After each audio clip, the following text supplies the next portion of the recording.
Bonjour à toutes et à tous. J'aimerais bien, à travers cette vidéo, s'adresser aux personnes qui veulent s'intégrer au domaine informatique et plus précisément dans le domaine du développement informatique.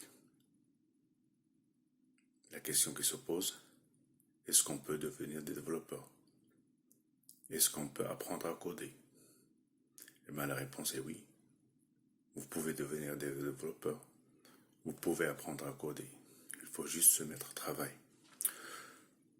Pour se mettre au travail, il faut connaître les langages de programmation qui existent jusqu'à nos jours. Et pour le savoir,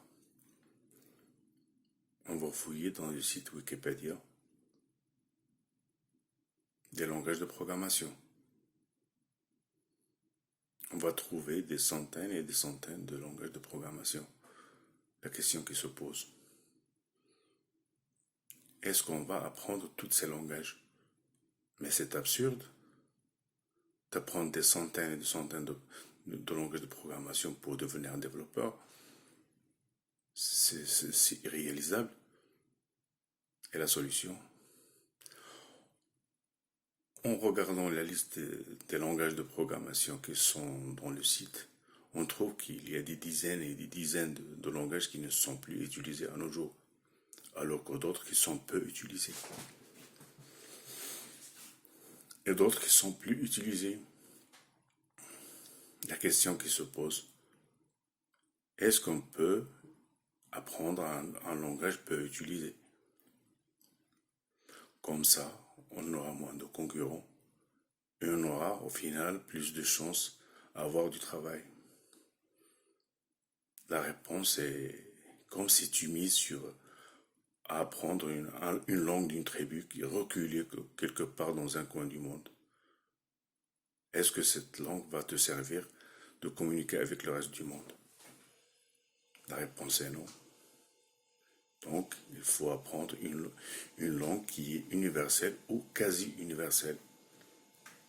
De même pour le langage de programmation.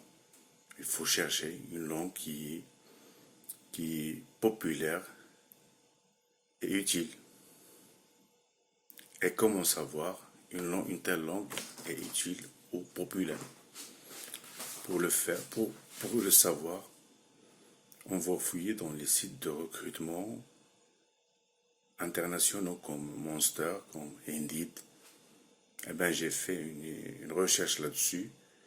J'ai trouvé qu'il y a des profils qui sont plus recherchés par les recruteurs, comme le Python, comme le JavaScript, comme le C, comme le C++, comme le C Sharp, comme le PHP, comme le Swift. Parmi cette liste de langues de programmation, il y en a ceux qui sont faciles à apprendre et ceux qui sont difficiles. Est-ce qu'on peut commencer par les plus difficiles ou les plus faciles? À mon avis, il faut chercher le plus facile parce qu'il y a dans l'enseignement académique dans des pays, pendant le collégial, on essaie d'initier la programmation aux élèves avec le Scratch. Même si le Scratch n'est pas un langage de programmation, mais il permet de construire des petits programmes par des blocs de construction. Après, il vient Python. Le JavaScript permet de créer des choses visuelles directement dans le navigateur, comme le jeu de serpent, comme la calculatrice et plein d'autres choses. Et c'est agréable de visualiser ce que tu fais quand tu débutes. Donc, en conclusion, JavaScript et Python sont les favorables comme langage à apprendre en premier. Et d'ailleurs, Python est utilisé pour le développement web,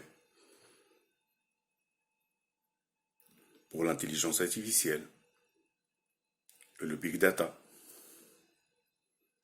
alors que le JavaScript est utilisé pour le développement web, full stack, c'est-à-dire back-end et front-end. Et d'ailleurs, depuis la création de Node.js, il est possible de développer avec le JavaScript, même du côté serveur.